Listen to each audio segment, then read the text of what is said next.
Good morning to all. நம்மளுக்கு 2 notification வந்து release ஆகிருக்கு. ஸோ அதை பற்றி ஒரு வீடியோ போடுங்க அப்படின்னு சொல்லிட்டு நிறைய மக்கள் கேட்டதுக்காக இந்த வீடியோ வந்து மேக் பண்ணியிருக்கோம். ஸோ என்ன வேகன்சி அப்படின்னு பார்த்தீங்கன்னா bank of Baroda and IDBI எக்ஸாம்ஸில் தான் நம்மளுக்கு வந்து என்ன பண்ணியிருக்காங்க பார்த்தீங்கன்னா நோட்டிஃபிகேஷன் ரிலீஸ் பண்ணியிருக்கிறாங்க. பேங்க் ஆஃப் பரோடாவில் ஆஃபீஸ் அசிஸ்டன்ட் பியூனுக்கு வந்து என்ன பண்ணியிருக்காங்கன்னு பார்த்தீங்கன்னா உங்களுக்கு ஸ்டேட் வைஸ் வந்து வேகன்சி விட்டுருக்காங்க. அதே மாதிரி ஐடிபிஐயில் அசிஸ்டன்ட் மேனேஜருக்கு வந்து என்ன பண்ணியிருக்காங்கன்னு பார்த்தீங்கன்னா வேக்கண்ட் விட்டுருக்காங்க. ஓகேவா? ஸோ இதில் ஐடிபிஐக்கு வந்து எல்லாத்துக்குமே வந்து ஓரளவு ஃபெமிலராக இருக்கும். ஸோ இது பியூன்னா என்ன சார் அப்படின்னு சொல்லிட்டு நிறைய பேருக்கு வந்து டவுட் இருக்கு. ஓகேவா? ஸோ இது 10th குவாலிஃபிகேஷன் தான். ஓகேவா? ஸோ இதில் வந்து நீங்கள் வந்து என்ன பண்ணணும்னு பார்த்தீங்கன்னா ஆஃபீஸ் ஒர்க், அதாவது ஆஃபீஸ் பாய் அப்படின்னு சொல்லுவாங்க இல்லையா? ஸோ அந்த மாதிரி தான் இருக்கும். ஓகேவா? பட் ஆனால் நீங்கள் பெர்மனன்ட். ஓகேவா?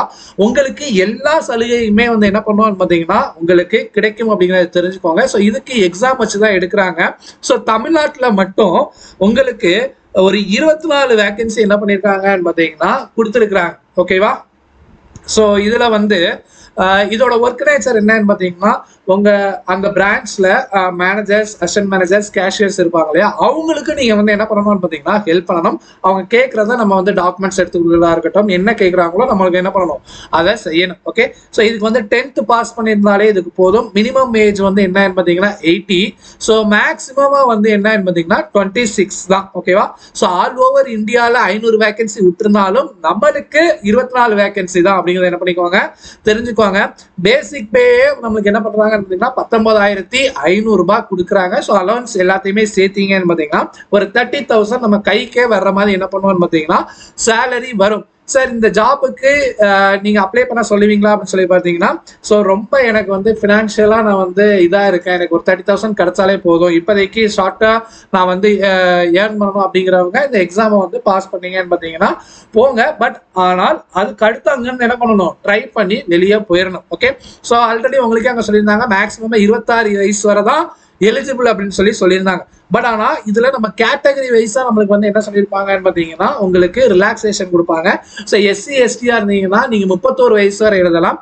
அதே ஓபிசி நான் கிரிமினல் லேயரில் இருந்தீங்கன்னு பார்த்தீங்கன்னா 29 வயசு எழுதலாம். ஓகே? ஸோ எக்ஸ் சர்வீஸ்மேனாக இருந்தீங்கன்னு பார்த்தீங்கன்னா உங்களுக்கு +3, அதாவது 80 +3 இயர்ஸ் வந்து என்ன பண்ணுறாங்கன்னு பார்த்தீங்கன்னா கொடுக்குறாங்க. ஸோ இது எல்லாத்தையுமே பார்த்துக்கோங்க. சரி, எக்ஸாம் பேட்டர்ன் என்ன வச்சிருக்காங்க சார் அப்படின்னு பார்த்தீங்கன்னா நம்ம இப்போ படிச்சிருக்கிற அதே பேட்டர்ன் தான் வச்சிருப்பாங்க. ஒவ்வொரு செக்ஷனுக்கு 20 நிமிஷம். இதில் நான் என்ன வைக்கிறாங்கன்னு பார்த்தீங்கன்னா இங்கிலீஷ் லாங்குவேஜ் 20 கொஸ்டினும், ஜென்ரல் அவேர்னஸ் 20 கொஸ்டினும், எலிமெண்ட்ரி அரித்தமெட்டிக்னா என்னன்னு சொல்லி பார்த்தீங்கன்னு பார்த்தீங்கன்னா உங்களுக்கு மேக்ஸிமம் 25 கொஸ்டின்ல 10 கொஸ்டின் சிம்பிளிஃபிகேஷன் நம்பர் சீரிஸே இருக்கும், ராங் நம்பர் இருக்கும், இல்லை நம்பர் சீரியஸ் இருக்கும். அதுக்கப்புறம் மெயினாக ஒரு 3 சாப்டரை கவர் பண்ணுவாங்க, ரேஷியோ, பர்சன்டேஜ், ஆவரேஜ். பிகாஸ் இதுதான் நம்மளுக்கு என்ன இருக்கும்னு பார்த்தீங்கன்னா எக்ஸாம்ஸில் இருக்க போகுது. ஸோ எக்ஸாம்ஸை பொறுத்தவரை உங்களுக்கு வந்து எந்த ஒரு இதுவுமே இல்லை, ஈஸியாக தான் இருக்க போகுது. ஓகே? ஆனால் காம்படிஷன் அதிகமாகும். 24 வேகன்சி தானே இல்லையா? சில பேர்லாம் சும்மா எழுதலாம் அப்படின்னு சொல்லிட்டு எழுதுவாங்க. ஸோ உங்களுக்கு விருப்பப்பட்டா நீங்கள் வந்து இந்த இதுக்கு என்ன பண்ணலாம்னு பார்த்தீங்கன்னா அப்ளை பண்ணலாம்.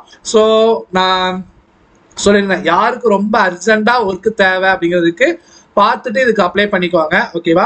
ஸோ அதே மாதிரி ஐடிபிஐயில் ஏற்கனவே நம்ம சொல்லியிருந்தோம் ஜூன் 8ஆம் தேதி உங்களுக்கு வந்து எக்ஸாம்ஸ் நடக்கும் அப்படின்னு சொல்லிட்டு முன்னாடியே ஆகாஷ் ஜாதவ் சார் வந்து நம்மளுக்கு வந்து என்ன பண்ணியிருந்தாரு, ப்ரிடிக்ட் பண்ணி சொல்லியிருந்தார். ஓகேவா? ஸோ அதே மாதிரி தான் எக்ஸாம்ஸ் வந்து உங்களுக்கு ஜூன் 8ஆம் தேதி தான் இருக்கு. மொத்தம் 676 வேகன்சி என்ன பண்ணியிருக்காங்கன்னு பார்த்தீங்கன்னா விட்டுருக்காங்க. இது ஒரு பெர்மனன்ட் ஜாப்பா அப்படின்னு சொல்லி கேட்டீங்கன்னா எஸ், பெர்மனன்ட் ஜாப் தான். பட் ஆனால் என்னன்னு பார்த்தீங்கன்னா இது பிரைவேட். ஓகேவா? ஸோ இது ஆல் ஓவர் இந்தியாவுக்கு 676. எக்ஸாம் பாஸ் பண்றது ஈஸியா அப்படின்னு பார்த்தீங்கன்னா எஸ், டெஃபினெட்லி இந்த எக்ஸாம் பாஸ் பண்றது ஈஸி. கொஞ்சம் நீங்க ஒரு ஸ்ட்ராட்டஜியை யூஸ் பண்ணீங்கன்னா. ஓகேவா? ஸோ இதுல வேற என்னதெல்லாம் சொல்லியிருக்காங்கன்னு பார்த்தீங்கன்னா உங்களுக்கு நம்மளுக்கு எப்பதுல இருந்து இது வந்து எக்ஸாம் அப்ளை பண்ணலாம்னு பார்த்தீங்கன்னா 8ஆம் தேதியிலேருந்து 20ஆம் தேதி தான். அதாவது கரெக்டா 12 டேஸ் தான் வந்து உங்களுக்கு அப்ளை பண்ற டைமே கொடுக்குறாங்க.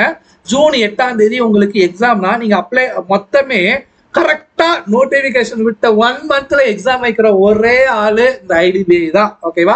இதுக்கு நீங்க முன்னாடியே ஆல்ரெடி படிச்சிருந்தா மட்டும்தான் இந்த இடத்துல நீங்க எக்ஸாம்ஸ் வந்து நல்லா பண்ண முடியும், பாஸ் பண்ற அளவுக்கு. ஓகே? ஸோ சண்டேல தான் நம்மளுக்கு வந்து எக்ஸாம்ஸ் நடக்க போகுது. அதே மாதிரி இதுக்கு மினிமமா 20 வயசு இருக்கணும். ஓகேவா? மினிமமே 20 வயசு தான். மேக்ஸிமமா 25 இயர்ஸ். இது போக உங்களுக்கு நீங்க எஸ்சி எஸ்டியா இருந்தீங்கன்னா 5 வருஷம் ஏஜ் ரிலாக்ஸேஷன், அதாவது எஸ்சி எஸ்டியா இருந்தீங்கன்னா 30 வயசு வரை எழுதலாம். ஓபிசியா இருந்தீங்கன்னு பார்த்தீங்கன்னா 28 வயசு தான் எழுத முடியும். ஜென்ரலா இருந்தீங்கன்னா ஒண்ணுமே செய்ய முடியாது, 25 வயசு தான். ஓகே, அதே மாதிரி எஜுகேஷன் குவாலிஃபிகேஷன் என்ன பண்ணிருக்காங்கன்னு பாத்தீங்கன்னா, நீங்க ஜென்ரல் கேட்டகரியா இருந்தீங்க அப்படின்னு சொல்லி பாத்தீங்கன்னு பாத்தீங்கன்னா உங்களுக்கு 60% இருக்கணும். 59.99% இருந்தாலும் நீங்க வந்து இந்த எக்ஸாம்ஸ்க்கு எலிஜிபிள் இல்லை. அதே மாதிரி இடபிள்யூஎஸ் அண்ட் ஓபிசியா இருந்தீங்கன்னு பாத்தீங்கன்னா 55% இருந்தாலே நீங்க வந்து என்ன பண்ணலாம்னு பாத்தீங்கன்னா, no 60% for general EWS and OBC candidates. ஓகேவா, 55% வந்து SC ST ஒன்லி தான் என்ன செஞ்சிருக்காங்கன்னு பாத்தீங்கன்னா 55% வந்து என்ன பண்ணிருக்காங்க கொடுத்திருக்காங்க. சோ இதுல ஒரு வேர்டு கொடுத்திருப்பாங்க, கம்ப்யூட்டர் லிட்ரசி.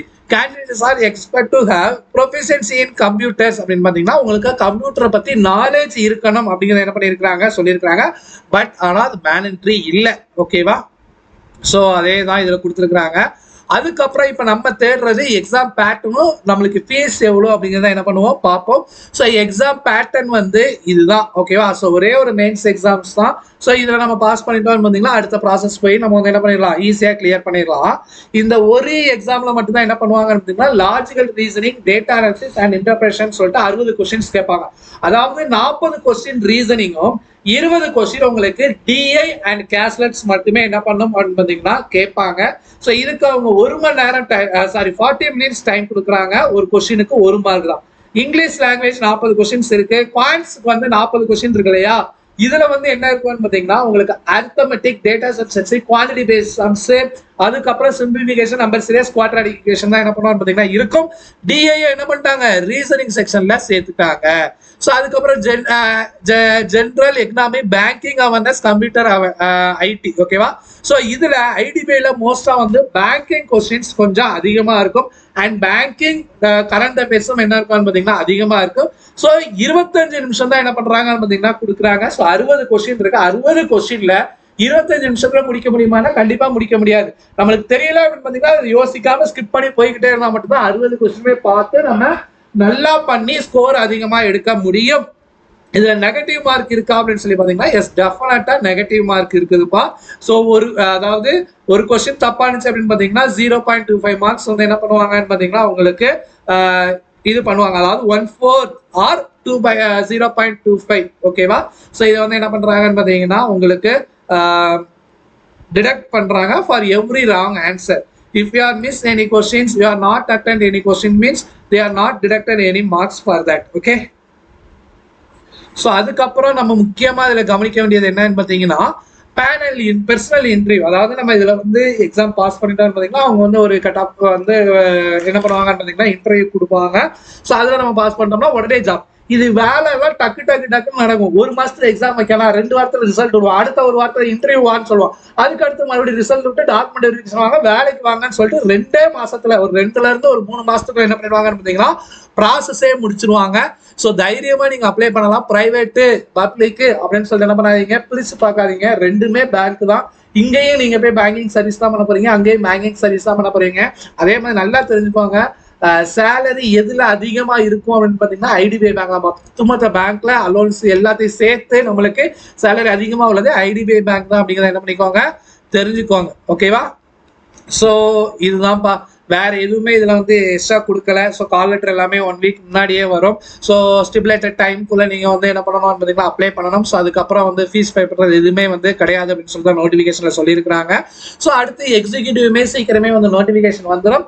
இந்த மாசம் லாஸ்ட்ல பேப்பர் அட்வர்டைஸ்மெண்ட் வந்துடும் ஃபார் ஆர்ஆர்பி பிஓ கிளர்க்குக்கு. ஓகே, ஸோ நெக்ஸ்ட் மந்த் நம்ம வந்து இனிமேல் வந்து அவ்வளவுதான், பேங்கிங் சீசன் வந்து என்ன ஆயிடுச்சு ஆரம்பிச்சிருச்சு. இப்ப நம்ம லேர்ன் பண்ண முடியுமா அப்படின்னு சொல்லி பாத்தீங்கன்னா கிடையாது. ஃபர்ஸ்ட் 4 மந்த்ஸ் தான் லேர்னிங் ப்ராசஸ். அண்ட் அதுக்கப்புறம் ஃபுல்லாவே எக்ஸாம்ஸ் அடின்னு அடிப்பீங்க. ஸோ இதுல ஏதாவது டவுட் இருந்துச்சு அப்படின்னு பாத்தீங்கன்னா உங்களுக்கு கீழே கமெண்ட் பண்ணுங்க, நம்ம சொல்லலாம். ஸோ இதுல இன்னொரு விஷயம் இருக்குது, ஐடிபிஐ பேங்க்ல உங்களுக்கு ஈச் செமஸ்டர் மார்க்ஸ் வந்து உங்களுக்கு தெரியணும். ஸோ அதை வந்து நீங்க ஃபில் பண்ணீங்கன்னா மட்டும்தான் உங்களுக்கு அடுத்த பேஜே போகும். இல்லைன்னா ரெட் கலர்ல எரர் காமிச்சுக்கிட்டே இருக்கும். ஸோ தயவு செய்து அப்ளை பண்ணத்துல உங்களோட mark sheet, each and every mark sheet and provision mark sheet, consolidate mark sheet எல்லாத்தையுமே என்ன பண்ணிக்கோங்க பார்த்தீங்கன்னா பக்கத்துல வச்சுக்கோங்க. அதே மாதிரி கேட்டகரியை பார்த்து போடுங்க, எதுல போடுறோம் அப்படின்னு சொல்லிட்டு. ஸோ டவுட் இருந்தா திருப்பி சொல்லுங்க. Thank you all.